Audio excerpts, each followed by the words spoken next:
Imagine for a moment a misty autumn evening, cloaked in darkness. The weather is shivering cold. You drive on a long road outside the city. The only light there is on the road comes from your headlights. As you move further, you notice a shadow ahead of you. And as you move closer, you come to realize that that shadow ahead of you is actually a tall, bald man wearing a leather jacket and holding a big red bag in his hand. Oh. And what is that guy doing? That guy is actually stopping your car, asking for a ride. Raise your hands if you pick this guy up. I would not. I'd be scared. But this is the situation I found myself in. That night I tried stopping cars for almost an hour. Nobody wanted to stop by. And you know you've got a problem when not even the truck drivers want to stop by. People are afraid of me. Let me tell you a little bit about the experience of what it's like living in this spacesuit. So, besides being sexy, I tend to scare the hell out of people. This is not a good combination of features.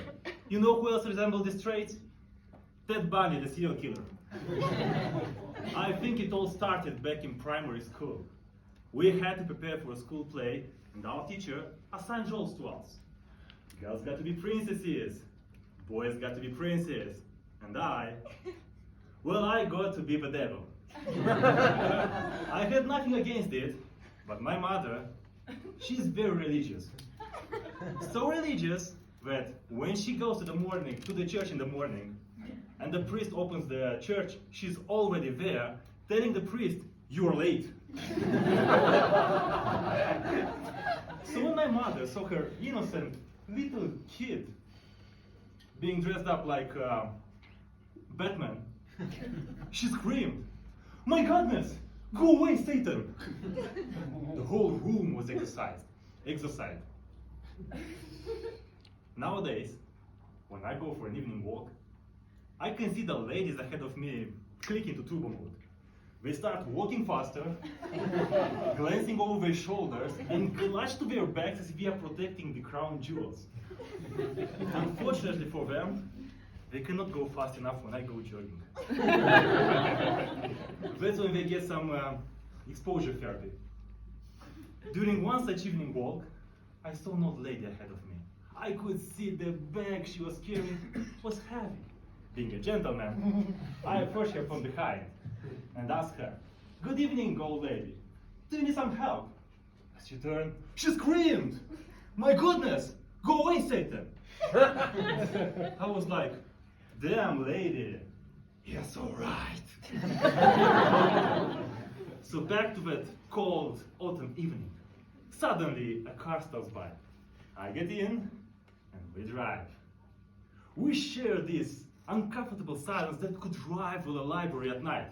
So that's when I decided to unleash on him my pre-Toastmaster Sierra social skills. And casually asked him, "Are you afraid of me?" He looks at me, "Well, now if you ask." So I tried to dig myself out of this communication hole and continue the conversation. "Nice car you've got here. Is it expensive?" He was like, "God, do you want to bury me?" And I was like, "No, I'm here after your soul." But he told me these memorable words that have stayed with me since then. Even the scariest of beings can tremble in the shadow of their own fears. In the flesh, I was transported to one of my darkest memories. Raise your hands if you've ever been afraid of speaking for yourself, or standing out there for yourself. Whenever you attempted to muster some courage, it was ruthlessly annihilated. Whenever you tried to raise your voice, it was suffocated times and times again. Your voice, once so vibrant, now fades, lost in a distant echo. You feel weak. Your legs betray you.